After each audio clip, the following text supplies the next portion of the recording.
what our recommendation would be to our taxing entities at some point during the year, maybe right before the end of the year, so that when developers came in and talked with the Planning and Community Development Department, we would be able to explain the tool, that there is this 30-day review, which it passes the Planning Commission and the City Commission. There's still a 30-day review by the other taxing entities. But based on the project you're proposing and the need that's currently shown in a third-party housing study, we have reason to believe that that will be met. That will be met well when you go to the other taxing entities, and they've been, supportive of this along.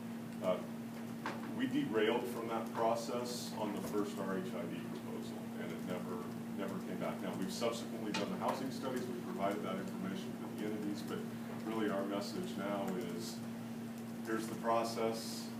However you feel is most appropriate to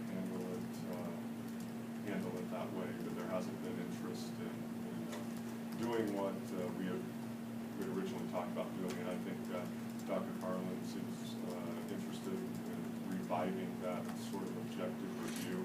I think for a tool this powerful, it demands that type of review, and we sure would be nice to talk about whether or not we want to use this tool and what we want to use it for without the looming project kind of dangling overhead.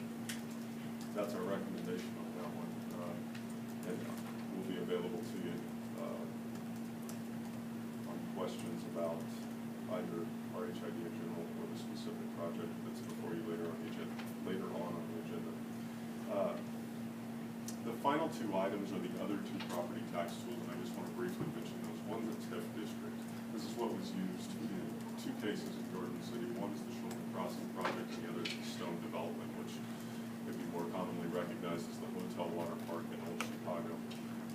These are not ordinary projects. I wouldn't, those projects, all four taxing entities were approached about either through the board, through the staff, or whatever was worked out between me and the chief administrative officer of each entity as to how to best address it. You never say never. I don't see one of those projects coming along. We certainly have capacity in the two TIF districts that have been developed. But if it does, I would expect we treat it in a very ad hoc nature, and we come to all four boards very, or getting with chief administrative officers of each of the boards and handling it however we're supposed to appropriate to handle it in that particular taxing entity. So I don't know that it's necessary to spend a lot of time on that one, other than they're great projects, and we really appreciate the school board's historic support of those. The final two. Can I ask a real quick question on that? Sure. Please. If we vote on that tonight, Matt, and some say 4 years down the road something does come up, I mean, you talk about getting the four entities together. Are we locked in with anything that we vote on tonight in reference to that, or are we voting on anything with that? You have the opportunity to review a specific proposal using the RHID tool. It's a housing project called Reserves at Prairie Ridge Phase 3. It's on North Campus. It's the apartments that are different colors on the side, on the west side of the road, just north of Pioneer Road. There's two phases in there now, and this would complete that project and be the third phase, which is the limit of the property they own. That doesn't have any relationship to a commercial TIF that you might consider down the road, which is the third tool listed in my memo. The fourth tool is just a tax abatement. There's a policy in place. I think that system has worked pretty well. It's really for industrial prospects or large commercial prospects that qualify under the definition under state law. Just really briefly, there's a working group that contains the chief administrative and chief elective officer of of all four entities that meets along with Finney County Economic Development, who administers the application that is completed by the prospect. Based on certain criteria, we run numbers through Triple Wolf Garrettson, who runs a state-sanctioned cost-benefit analysis form, and from that recommendation, it goes before the county commission. Until recently, when we learned if the project's inside the city and is using industrial revenue bonds, the city also has to approve them too, which isn't in our local policy, but it is in state law. So that process seems to work well. I'd certainly be happy to answer questions on that one. Finally, I just want to recognize, sort of on behalf of the city, but probably more individually, that it's a new world for you. And I realize coming and talking about 4 property tax tools in a block grant style funding, public school finance funding formula, is a curveball for you. Really based, my understanding of the tool, on its face, that funding technique disincents you to advocate for anything that would cause growth, particularly population growth. In fact, it would encourage you to advocate for, at a minimum, stagnation, and probably more appropriately, declining population. That funding mechanism or funding strategy works out better for funding students if we shrink. So I realized that if that were your sole view or your sole value that you held up, what direction that would lead you in considering use of this tool. We don't necessarily believe that to be the case. The city and the school have worked well, especially over recent years, on some pretty fantastic things, and each of us sacrificing something or giving up something. In the case of these tools, we believe future tax growth for a period of time that otherwise wouldn't have happened. And in the case of the neighborhood revitalization program, the oldest of the tools, some of that even begins rolling off this year. Nothing that's going to build a new school or anything like that. But those early years, those first few users are beginning to come off, and will begin providing some assistance.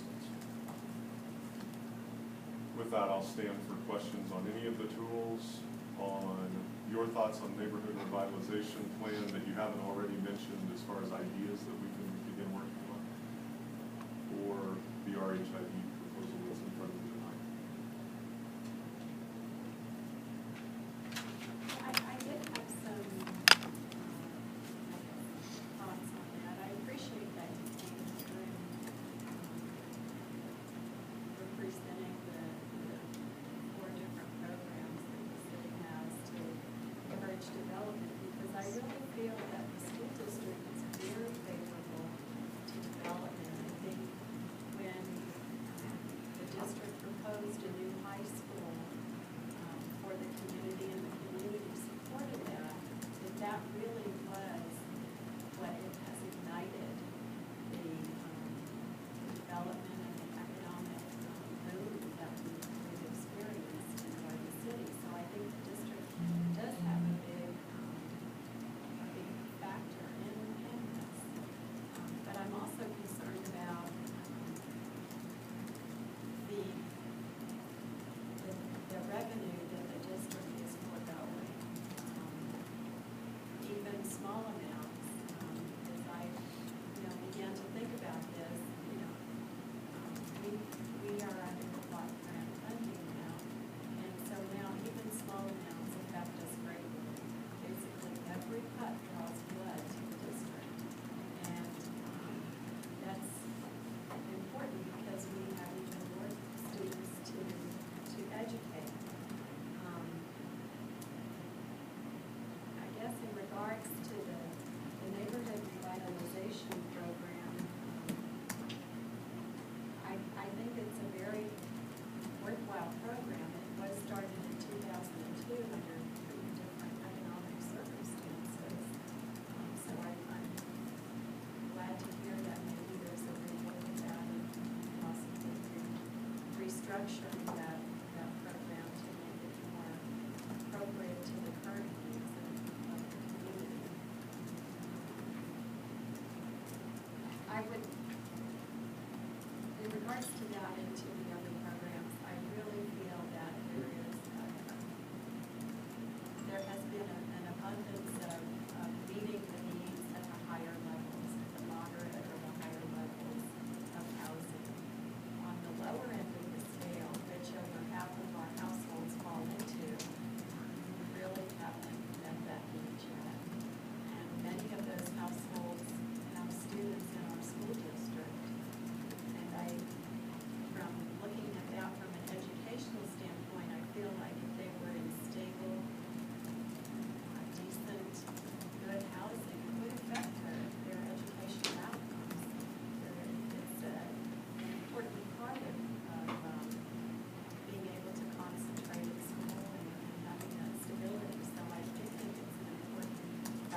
is being used by other communities. I would say Garden City's probably being held out as the rural community that's cracked the housing code. And I served on a statewide mixed group of private sector, public sector, I don't know what you call it. It isn't a think tank, or I wouldn't have been invited to be on it, but some sort of problem-solving group with some developers and city types and whatnot. This was 4 or 5 years ago, and it was right when we were using this for the first time. It was statewide. If you were not a metro area, you weren't building houses. And that's still the case. And except we haven't met our demand, but we're at least 7 or 8 projects into getting there. And so there are some other communities that use it. We field a lot of calls, like Carol does, I believe, from other communities that are asking, how does this work, and what was your experience? And we have some other developers talking to us about it. But it's really it's a TIF district for residential projects. That's what state law anticipated, and they limited its use to a definition of rural areas, non-metropolitan areas, as a tool specifically for communities like us and smaller. So we're groundbreaking. There's no other. There are other communities that have used it. I don't know that there's communities that have used it to this point with the success we have.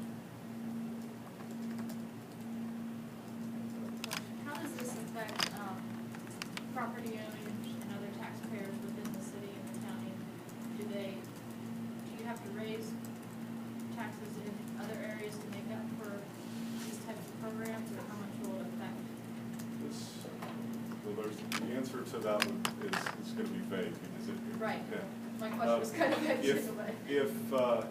Would that project happen otherwise? Right.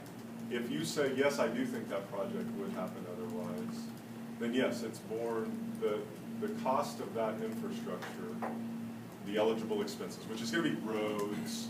It's not the building itself, it's roads, it's electric, it's water, it's sewer. I believe property cost is an eligible expense as well. Some architectural fees, engineering fees, those types of things. Those are then borne by the taxpayers of, in the case of a project inside the city limits of Garden City, the 4 taxing entities. The taxpayers through their payment to the 4 taxing entities, minus the 20 mils that goes to the state for school funding. If your answer to that first question is no, this project wouldn't have happened without it, then nobody's paying for anything other than the pie staying the same size to cover the growing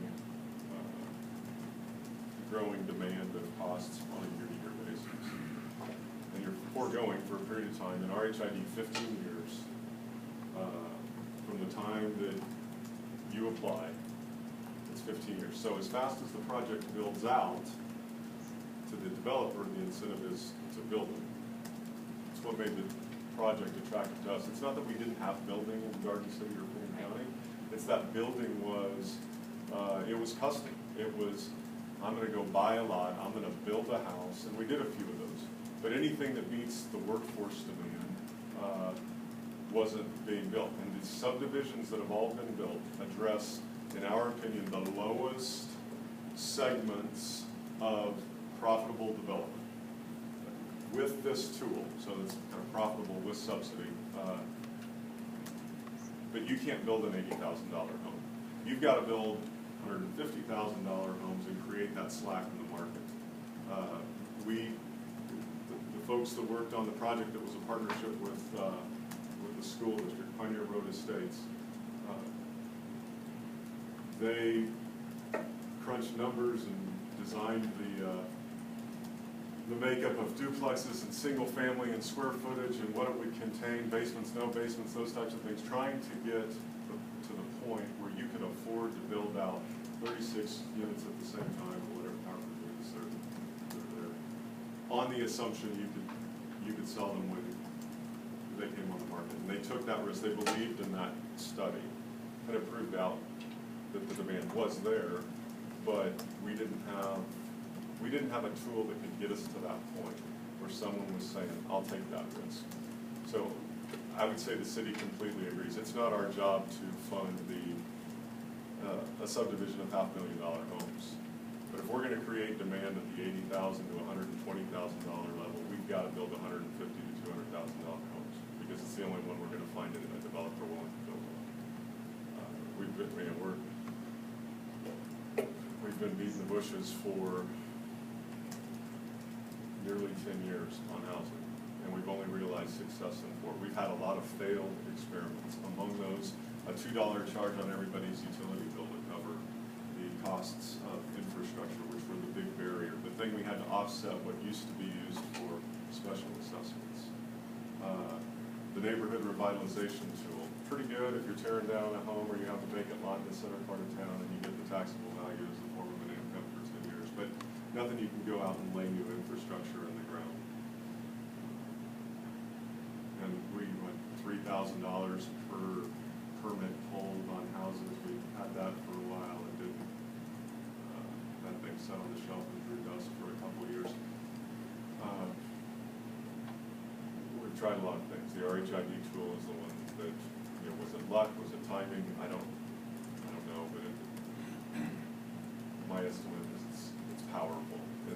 It generates a tremendous amount of money, but it also generates an incentive for someone to build a tremendous amount of housing. Well, the thing that I appreciate too, not all of them on here, like the reserves do not qualify as this, but we've got a lot of new teachers who come and there's no place for them to live. And this is assisting and helping them find somewhere that they can live. So I think it's helpful in that respect. So even though, as you mentioned, it could be creating more children that we're going to have to be educating, it's also providing other things that we need as well, which is places for our teachers to live so we can educate those children. So I appreciate what you guys have been doing and the tools that you've been using to get there. Madam President, I'd like to make a couple of comments. First, I'd like to thank Matt and his staff. They've spent a great deal of time preparing information, and I know that's helped my understanding of the tools that the city's been using. And certainly you pointed out that while we may not have a specific direct benefit we can point to, we have been one of the complainers to the city about the challenges of housing and for our staff and for our teachers. But I think the issue before the board tonight was an update in general. But with this RHID project, the way the program works is the board does have the opportunity to object and in effect would stop the RHID component of that project. So if the board chooses to do that, there's a resolution that you have to pass. If the board doesn't choose to do that, you take no action, and the 30 days will expire probably in a few days, and the project goes off like the other 8 have prior to this one. I think there's a couple of things that are important for people to know. First is, with this RHID tool, this will not take money away from our budget that we could be spending on kids or on staff. The way the project, the funding functions, it doesn't limit the dollars that we will have to work with in our general fund budget or our local option budget. Secondly, I think KJ and Melinda Hitz, who's Matt's financial expert, they've kind of put together a sheet that kind of indicates a little bit of the cost, and from the numbers that I think we've been working with, all of the 8 RHID programs today are amounting to a mill increase of 0.07 mils, or a mill difference, let's say, of 0.07 mils. And adding this one would be a mill difference of another .01. And all that makes that assumption that Matt has talked to us about tonight, that that building would have happened if the RHID program wasn't present, which I think is a big stretch. What will this new project cost? Again, if it were to happen, and if it were to not get the RHID funding, which has been demonstrated to us tonight that would be unlikely, the difference for a residential property owner with a property value appraised at $100,000 would be 9 cents a year. So while Matt said, yes, it does pass that cost on to other places, we are not talking about a significant amount of dollars. And I think it's very pertinent to our conversation that it does not affect the dollars that we have available in our budget for educating Garden City students. So, board has to decide if you want to take an action or not. Matt, do you have anything you want to add? You had asked me 2 questions, one from last week and one from today. I looked it up, so I want to answer it. It probably doesn't weigh on your decision. One of them, could we add into our own process notifying the district? We notify you statutorily, we're required to notify you that there's an RHID project out there. The public hearing is being held on such and such date. If you've got some input or want to hear the issues so that you can talk about it as a board, please come and listen to the issue.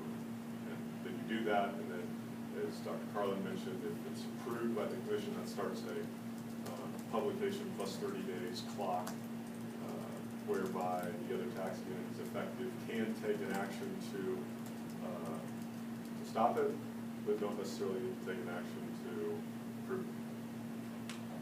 Could we add into that one more step that says, if it's approved by the city commission, we notify you to say, it's approved, it was published, your 30-day clock's started now. Just, it's kind of a second bite of the apple. It's not required by statute, we don't do it, but yeah, we can do it. It's 3 people we gotta call. We should probably be doing that anyways, whether it's a letter or a phone call. So, yeah, we've already taken the steps to make that change. The second is, how are apartments residential and not commercial? That's a good question. I didn't know the answer. It's part of the Kansas Constitution, and in, I believe, 1986, the classification system came up, and therefore, and it says all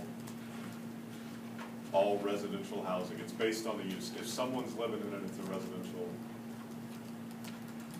house, lawfully living in it, it's a residential house, and therefore taxed at 11.5%.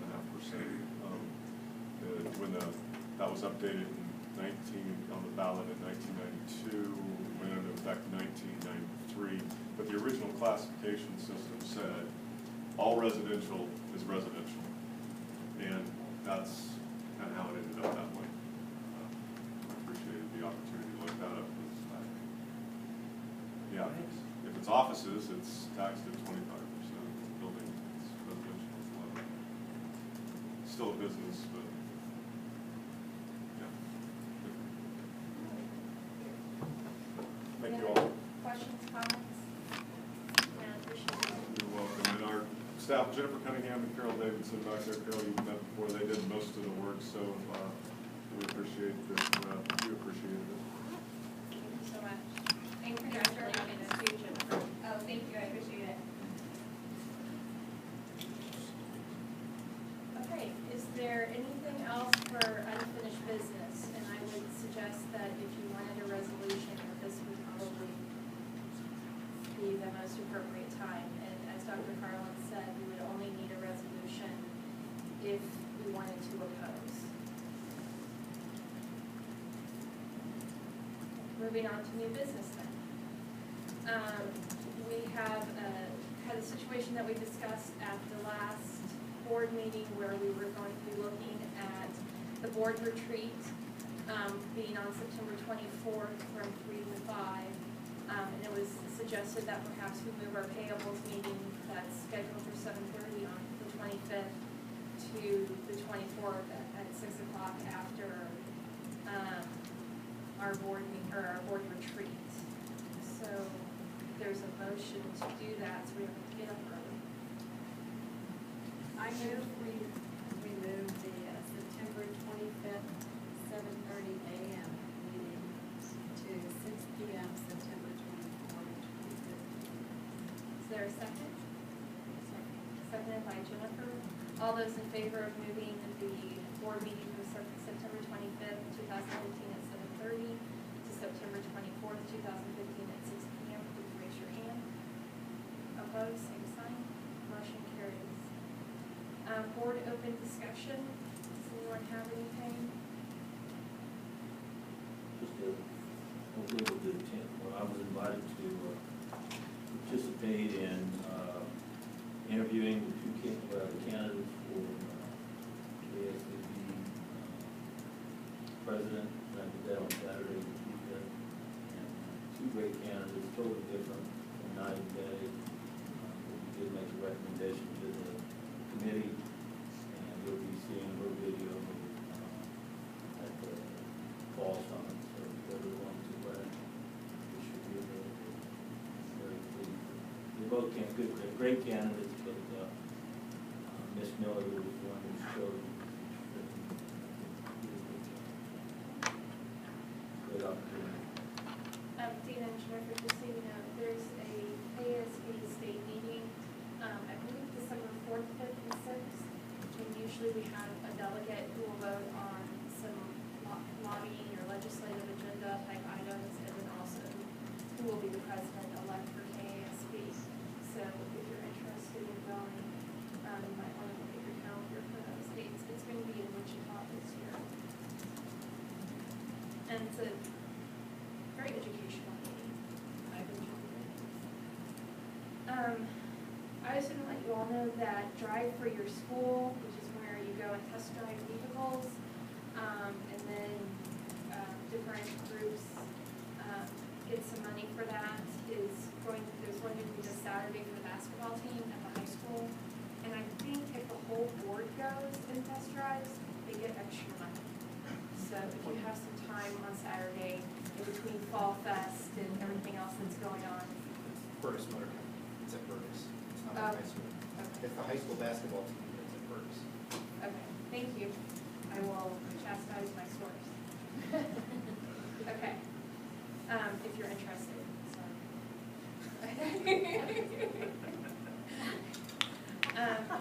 anything else? Okay, next board. I do have a couple things. Tim mentioned the fall summits, so I know a few people have signed up. If you're interested in that, there's one in Sublet, I think it's on the 29th. So if you're interested, we can help you make arrangements with that. I think we'll be taking a car down for part of the day, so if you're interested, let me know, please. Saturday, I had the privilege of spending time with Leanne and Josh Diamond and Melanie Garrison. Melanie was one of the Region 1 nominees for Kansas Teacher of the Year. Unfortunately, she wasn't selected as a finalist, but we still think she's pretty darn awesome, and are happy to have her working with our early childhood kids here in Garden City. So it was really a neat event to see teachers recognized for their dedication and their contributions for kids. So that was a nice event. And then I know we've mentioned this one before, but on October 13th, the Kansas Supreme Court is going to be in Garden City. And I'd like to compliment Renee Scott. She's been kind of our point person, been working closely with the representatives from the Kansas Supreme Court. My understanding is they're going to hear arguments on 3 cases. We'll start at 6:30, and it's at the Garden City High School auditorium, and then there'll be a reception for the public following in the Commons area. And we're just really thrilled to be able to have that event in Garden City and certainly be involved in hosting it. Yeah, and they really encourage people to come early because there will be some security that people have to go through. And I imagine if they're like most courts, and I suppose they are, they probably like to start on time. So, but really a great opportunity. I don't think this has ever happened before. I don't think the Supreme Court has ever been this far west in having their hearings, and I'm certainly not in Garden City. So super opportunity for me. Anything else? The next meeting of the Board of Education will take place on Friday, Thursday, September 24th, 2015 at 6 o'clock p.m. in the board meeting room at the Educational Support Center. And I believe we have need to go into executive session for 20 minutes. I move we go into executive session for 20 minutes until 7:30 to discuss the following employer-employee negotiations because of this matter were discussed in open session and might jeopardize resolution of the negotiation issues. There's been a motion to go into executive session for 20 minutes. I'm showing 7:12. Second. All those in favor, please raise your hand. Opposed, same sign.